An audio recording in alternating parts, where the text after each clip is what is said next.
আচ্ছা, তুমি তো আমার ভিডিওটা দেখতেছো, তোমার কাছে আমার একটা প্রশ্ন, আজ পর্যন্ত তুমি কতটা জঘন্য টিকটক দেখেছো? লিটারেলি তুমি কতটা জঘন্য টিকটক দেখেছো? আজকে আমি তোমাকে এমন একটা টিকটক ভিডিও দেখাবো যেটা দেখানোর পর তোমার টিকটক ভিডিও দেখার রুচি চলে যাবে এবং তুমি তোমার দেখা সব থেকে জঘন্য টিকটক ভিডিওর সাথে এটার কম্পারিজন করো এন্ড তোমার দেখা সব থেকে জঘন্য টিকটকের সাথে এটার কম্পারিজন করে তুমি 10 আউট অফ পয়েন্ট দিবা। তো চলো আমরা ভিডিওটা দেখে আসি। বড়লোকরা জুতা কিনতে যায় শোরুমে, আর আমাদের মতো মধ্যবিত্তরা জুতা কিনতে যায় গুলিস্তান। একটা মানুষ কি পরিমাণে পাপ করলে একটা টিকটকারের জুতা কেনার ভিডিও তার সামনে আসে?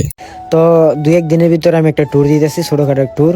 তারপর কিছুদিন পর, সপ্তাহখানি পরে আরেকটা ট্যুর দিমু। তো আমার একটা একজোড়া জুতার দরকার, জুতা নাইকা ট্যুর দেওয়ার মতো কেস দরকার, মানে শো জুতা লাগবো।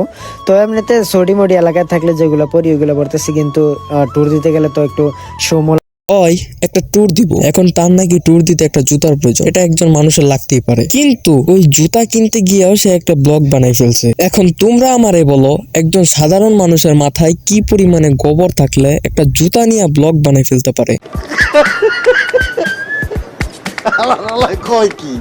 তোমাদের মাঝে অনেকে আসো না যে বলো সুদাই টিকটকারদের কেন আমরা বোকাচোদা বলি, প্রতিবন্ধী বলি। তো তোমাদের আমি বলতে চাই, তুমি যদি বুঝতে চাও টিকটকারদের কেন প্রতিবন্ধী বলি, তাহলে এই লেরাচোদার ভিডিওগুলো তোমরা দেখতে পারো। লিটারেলি ভাই, আমি যে কিভাবে নিজের কন্ট্রোল করে রাখছি এর আমি তোমাদের বইলে বুঝাতে পারবো না। তোমাদেরকে এই আবলামি গুলো দেখানোর জন্য জাস্ট আমি ভিডিওটা করতেছি। চলো দেখি পরবর্তীতে কি করেন আমাদের। অনেকে কমেন্ট করে কইতে যে ভাই আপনি আপনার মতো লোক কি গুলিস্তান থেকে জুতা কিনলে মানায়?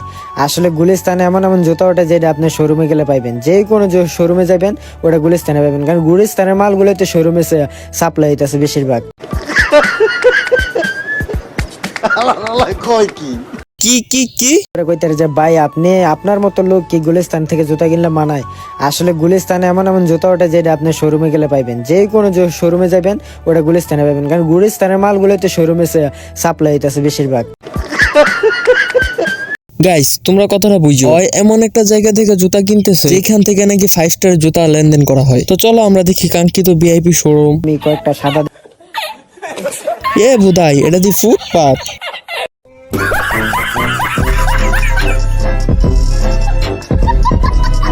তো তোমাদের বইলা দিয়ে আমি ফুটপাথকে অসম্মান করতেছি না, অবশ্যই সেখান থেকে ভালো জিনিস পাওয়া যায়, কিন্তু ওই কোন যুক্তিতে বললো ফুটপাথ থেকে 5 স্টারে জুতা কাপড় লেনদেন করা হয়? যদি ফুটপাথ থেকে 5 স্টারে লেনদেন করা হইতো তাহলে এটা ফুটপাথ আর ওইটা 5 স্টার হইতো না। তো এইসব প্রতিবন্ধের কথা বললে লাভ নাই, অলরেডি 3টা প্রুফ দিচ্ছি এটা যে প্রতিবন্ধী। ব্লগের ভিতরে আইসা কি বলে নিজে হয়তো জানে না। তো আর বড় করবো না, বড় করতে এডিট করলে আবার কষ্ট লাগে। আজকের মতো এই পর্যন্ত। Thank you for the watching, take care, আল্লাহ হাফেজ।